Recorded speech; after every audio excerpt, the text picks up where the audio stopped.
Hey, Alpha Females. This is Katie Freeman, and I just wanted to introduce myself and give you a bit of a backstory as to why I'm starting this podcast, the motivation behind it, and what you can expect.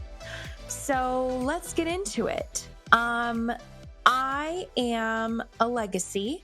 My mother and my grandmother on my father's side, as well as my aunt on my dad's side, are all part of the same sorority as I am. Different chapters, though. You know, coming from the fact that my whole family is Greek, that was definitely from the get-go a good motivator. When I was still a senior, by that point, I had submitted my applications for college, and it was springtime of 2011. My mom had connected with the chapter at the school that I ended up going to, Long Beach State. Woot woot, go Beach. And they were like, yeah, bring your daughter over. Like, we'd love to meet her. So essentially, you know, it wasn't supposed to be a recruiting event, but it ended up being a recruiting event, which, you know, I freaking loved. In case you couldn't tell, I am definitely gregarious and extroverted, always have been. And so having this kind of attention, I ate that up. I loved it. I also just loved the girls that I talked to. They were so kind and just willing to talk to me about, you know, any anxieties I had. And I had a lot of questions. And so they were willing to hear me out and then give their perspective on what the sorority experience was like. And I remember the president at the time, she was a theater major as well. So I was super excited to talk to her. And I spoke to a bunch of other women that were just the kindest ever. It was such a good day. And I remember getting back to the car after the party, and my mom asked me, you know, what do you think? And I said, all the other sororities are going to have to compete with this one because they just set the bar. So that was that, to be quite honest. I went through recruitment, and I'm truthful to a fault sometimes. I thought it would be a great idea to mention that I was like a double legacy at every other house. And I didn't think it would affect my chances of getting called back anywhere. Yeah, bit naive of me there. And I was so shocked when I didn't get a call back from anybody other than the sorority I was a legacy from. So, you know, live and learn. So don't do that. But I just, you know, I ended up where I ended up because I was supposed to end up there.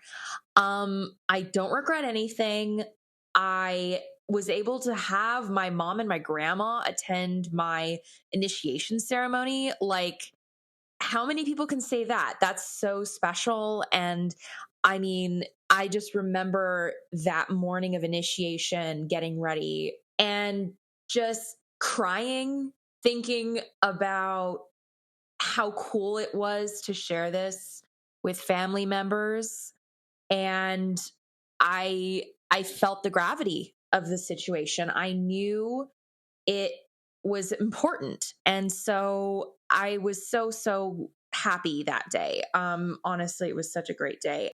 Okay, so fast forward to 2013, my cousin on my dad's side, so my aunt's daughter, she ends up going through recruitment at NAU, Northern Arizona University. She was another legacy, and we were all so waiting with bated breath to hear her results.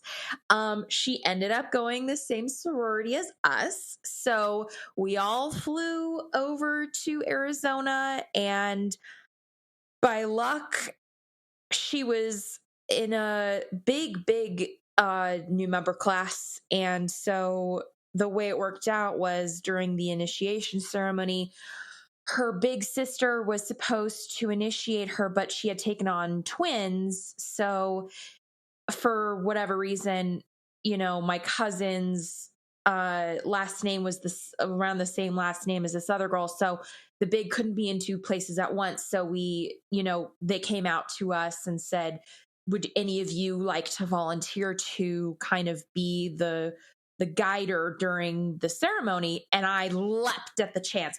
And oh my God, I'm so glad I did, because that memory is like burned in my brain as like top tier, warm and fuzzy moments in my life. Just like feeling the gravity of, wow, okay, now our whole family is here. Both of our moms, our grandmother, and, us as kids, like, we didn't really become friends until like later on in our life. Like, I'd say, 12 by the point we started actually hanging out and having a friendship as cousins. Was a little bit later, but we had gotten super, super close. And I mean, when there's a point where they face away from you. And during that point, I just started kind of welling up, and she turns back around, sees me, and we both start bawling. And so in all the photos, we're super red in the face, and it's super cute. So, to kind of summarize my collegiate experience, and along with my family, it allowed my mother to come to the house to help with recruitment stuff. I did live in the sorority house for 3 out of the 4 years of college. I was able to hold 2 leaders' offices, and I think I was alumni relations, and then parent relations chair. Yeah, that sounds right. Let's move on to then my post-college years. So I graduated in 2015 and I moved back home, and my mom wanted me to get involved in her alumni chapter that she had been part of for quite a couple years by that point. In fact, I think it was the early 90s, she was the chapter president of that same chapter for, I think, 2 years. She really wanted me to get involved, and she knew that they had a need for a social media chair. So I agreed. It ended up being, kind of a good little outlet for me. I learned a lot about social media in a short amount of time. I was able to run the page, and I started kind of picking up some stuff. And I think it was definitely a beneficial experience for sure. Pretty soon after that, I started advising for the Northridge chapter of my sorority. And that was a little bit more than I had bargained for. I think I just needed a bit of a break. And also the fact that I had just freshly graduated college, I needed a break. And maybe I'll revisit it. I don't know. So I joined the alumni chapter in 2015, right after I graduated. Okay, so I was that social chair, or like social media chair, for like 3 years. And then the president asked me to be a VP at some point. So somewhere between 2015 and 2018, I was asked to be the VP. And basically that just meant running the newsletter, sending out the invites for the events. I'm pretty sure those were the responsibilities. So pretty straightforward, simple. I figured out how to use Evite. I figured out how to use MailChimp at the time. And it was a really good learning experience. And then the president was going to move. So she needed to pass on the role. And I leapt at the chance, because in those years that I was vice president, I had started a folder with ideas because I started researching other alumni chapters, what they were doing, how they were succeeding. The ones that always got the awards, I looked up their websites to see like, okay, but why? Why are you getting these awards? So I did a lot of research and I started compiling a list of ideas that I wanted. I literally named the file things to implement when I become president. I had a very clear vision, I think, from the jump. So when the day came that my my name was called, I said yes wholeheartedly. Um, I think being the president of an alumni chapter has been one of the most rewarding experiences so far in my life. It's so fun and like so lighthearted. You just get to hang out with women you like. And, it's pretty laid back in terms of what's expected from you. It's really just about having fun and like it's great. I love it. I absolutely love it. And it's just fun to come up with ideas for events once a month. And I'm currently actually drafting up our 2023 newsletter. So yeah, it's honestly a lot of creativity. I get to use I get to use my sorority as an outlet. So it's so great to have that. Um how my involvement affected my relationships with my family, with my sisters and my family. I get to see them more often than I probably would. Like beforehand, so I don't think my aunt was originally a member. No, she wasn't. That's right. She wasn't because when I became president, that's when she joined the chapter. So, really, if anything, my sorority brought us closer. And the fact that I took on this officership, she wanted to join the chapter to support me, which was really amazing and sweet of her. My grandma never joined the chapter. She's just involved in her own stuff. She's also involved in another philanthropic group. So she's lived a life of overcommitting, and I think now in her late 80s she's finally setting boundaries. So good for you, girl. But yeah, I mean, it doesn't mean that I don't still want her to be part of the chapter, but it's fine. She crashes events here and there. Yeah, so I mean, being part of the chapter has definitely increased my interaction with my sorority sisters and my family. How do I benefit from my involvement personally and professionally? I think being in my sorority has definitely given me professional opportunities that I may not have otherwise gotten.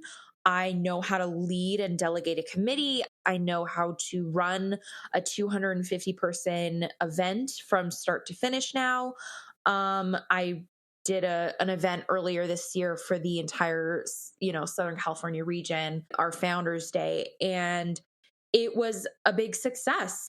So personally, how I benefit from my sorority involvement, it's so hard to make friends in Los Angeles. Oh, yeah, I forgot to mention, I'm born and raised in Los Angeles. Duh, that could have been interesting to mention at the beginning. So LA is a notoriously hard town to make friends in. And I definitely agree with that notion.